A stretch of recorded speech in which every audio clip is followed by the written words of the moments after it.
to the podcast. In today's episode, I'm going to speak on a corrupt government. Yeah, our government. Before I get into that, I do a few styles of episodes. Today's episode is a rant where I speak 10, 15, 20 minutes expressing my inner dialogue, sharing a message that was valuable to me that I'm hoping will provide value for you. I also do conversations with a like-minded individual. They are not interviews.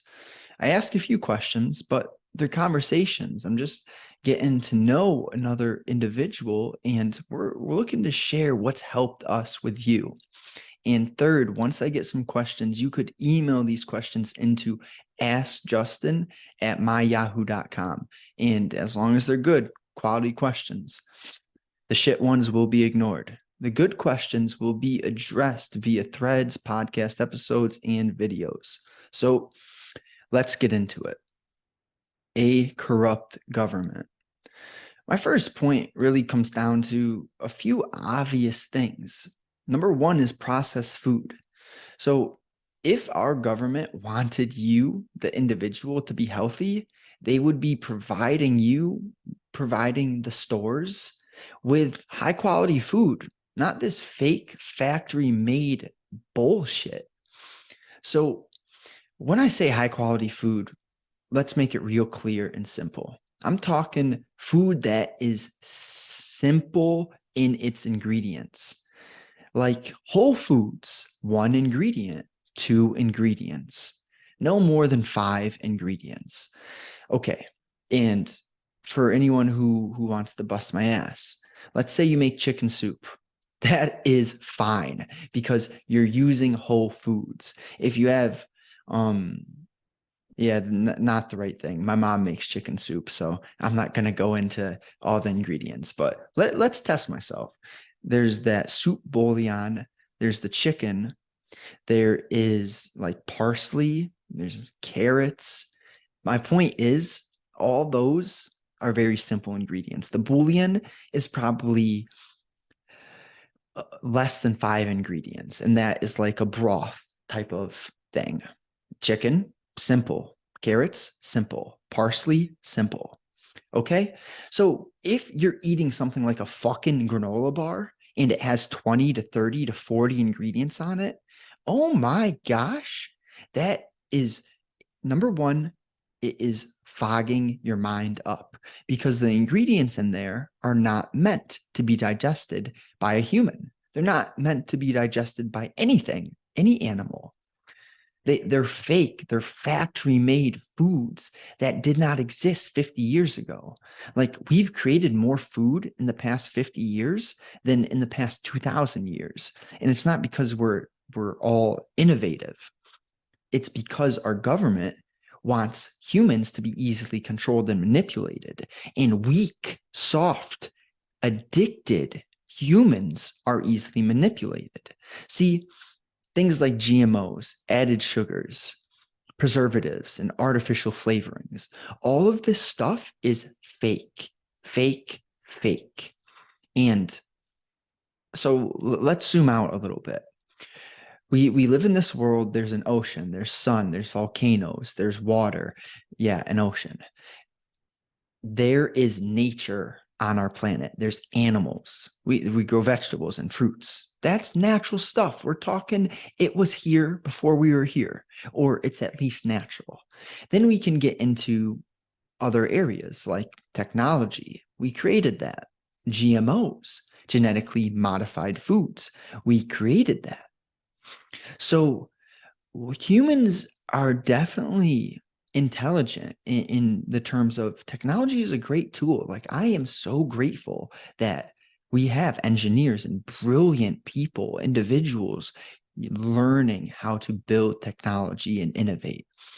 But at the same time, there are malicious people who intend to control other human beings. That is a good transition spot into fact checkers. So we have social media, and a lot of people are connecting on social media, sharing their thoughts. Why the fuck do we have fact checkers? Well, the silly person would say, well, Justin, we don't want lies to be on the internet. We don't want not facts on the internet. But my feedback to you would be, what about healthy debate? What about freedom of speech? Having a conversation and working through problems through a conversation. What about that? So you're telling me the internet is just going to tell you or in me what is truth or not? But who's determining that? Who is choosing what the fact checkers claim to be true or not? Like, it doesn't make sense, because there is clearly malicious intent if there is someone directing what these fact checkers claim to be true or false. See, healthy debate is how you get to the bottom of things. You have free speech, free debate, where individuals are listening, thinking, and working together to come to a sensible conclusion. Not just cancel culture, not just, you can't say this. Like, oh my gosh, that's just so dangerous, so dangerous. Then we have porn. Okay. There are so many things that our government gets all whiny about. Like, you can't call someone overweight. Everyone, even 400-pound people, are healthy. The fuck you mean?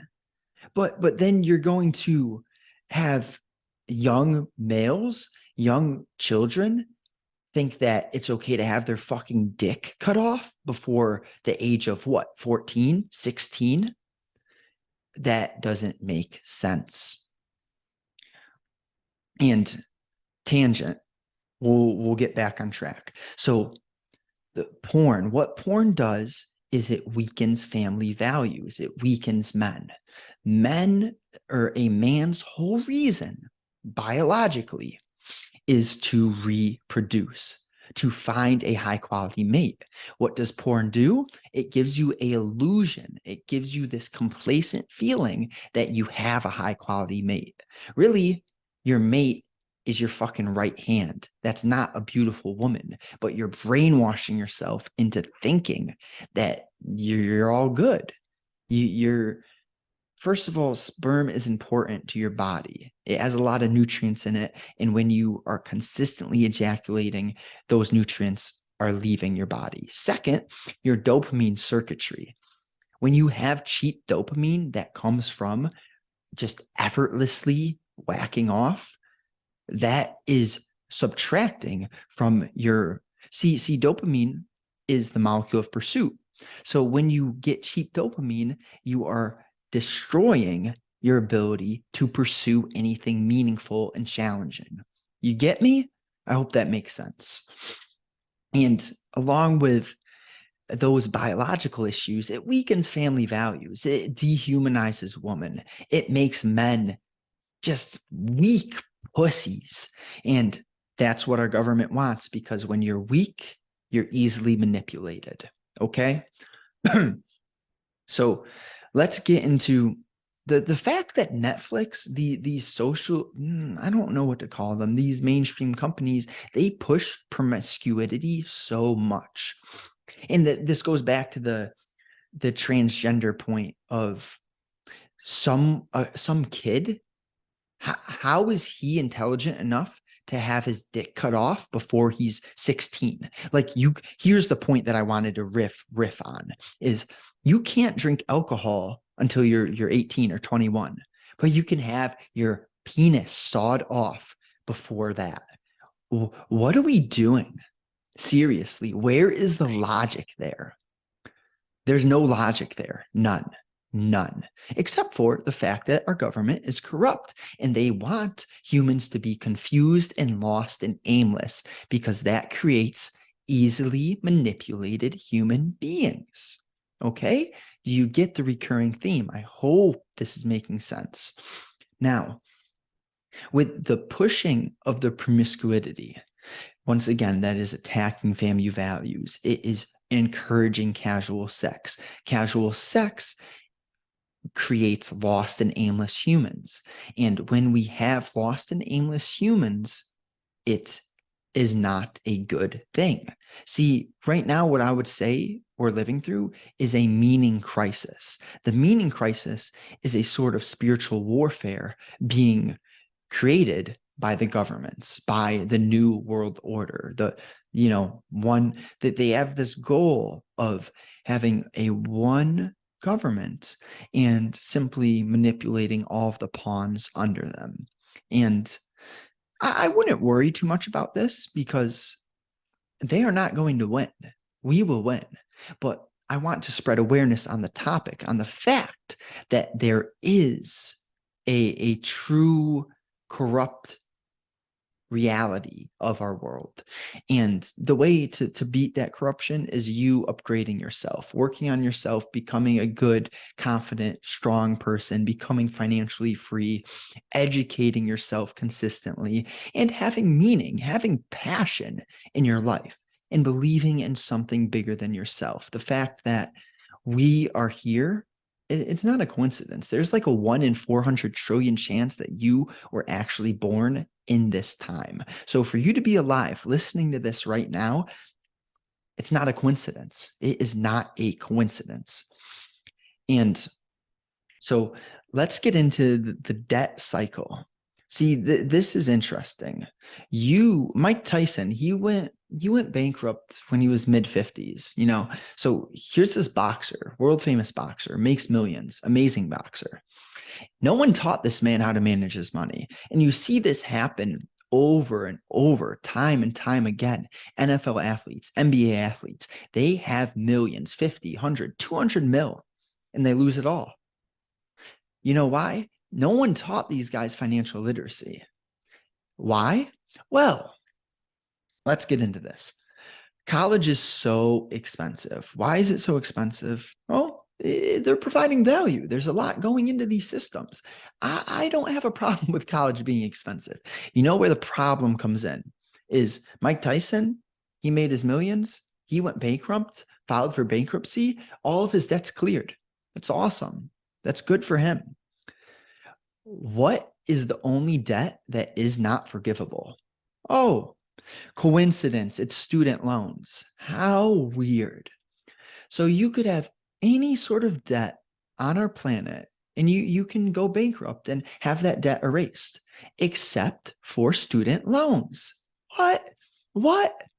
You're telling me again, with the transgender thing. Let me just toss this in there. Transgender people, I have no problem with that.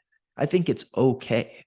But there comes an issue when schools and universities are pushing for this type of transition onto young individuals who have not found themselves, who have not created purpose in their lives.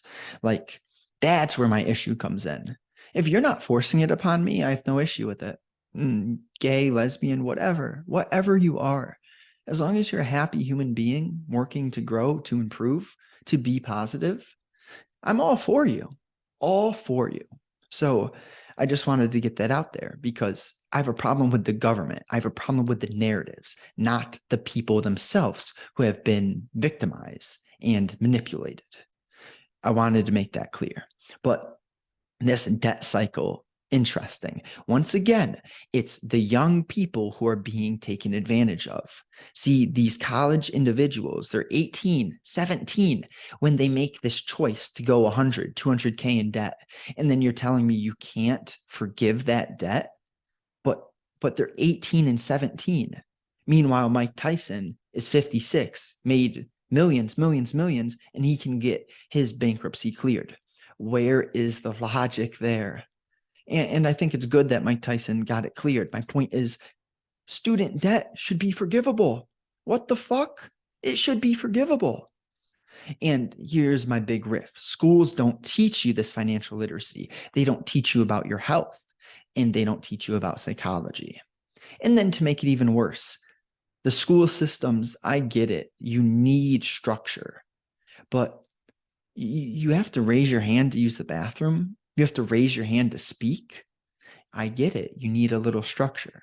Maybe there could be some other sort of system, but it is too much like a prison for me not to have an issue with it. too much like a prison. You're all lined up. You're sitting down. You have to ask for permission to speak. Like, come on. And I know I cannot create all these solutions. Like, let's see if we can brainstorm real quick. What would be a better scenario than asking to use the bathroom? I know some schools have this, like maybe just a sign out sheet. Let the kid get up and use the bathroom. He should not have to ask to use the bathroom. You got to be kidding me. But let me get back and we'll end off here.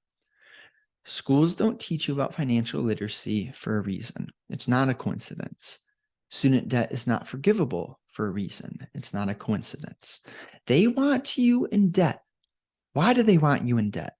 Well, because when you're in debt, you have to work for a corporation, which is fine. I think 9-to-5s have a lot of importance in our culture, in our progression. But it gets a little hairy when the government says to the corporations, hey, you have to tell your employees to put this in your arm or else they're fired. And so why is that an issue? Well, because the employees are in debt. They have no other option. They can't pay their debt off and they can't pay their bills without the corporation. And now the corporation is putting them into an ultimatum where you either put this unknown substance in your arm or you lose your job and therefore you're essentially homeless.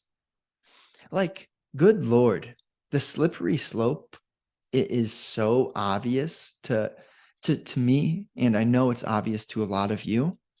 We need to spread this awareness. We need to educate the youth on what our school systems need to fix. We need to educate these individuals on why the government is corrupt and why you should think for yourself rather than just mindlessly trusting what is put on the TV screens. Please, I know you're smart and I know we're going to become better. We're going to grow and we will not be stopped. We will change this world for the better, but I need your help. And the best way to help me right now is drop a rating, share this with a friend, spread the message, and you yourself become an excellent individual. That's all I ask of you because that is the solution. Thank you so much. I appreciate your time. Wishing you a great day.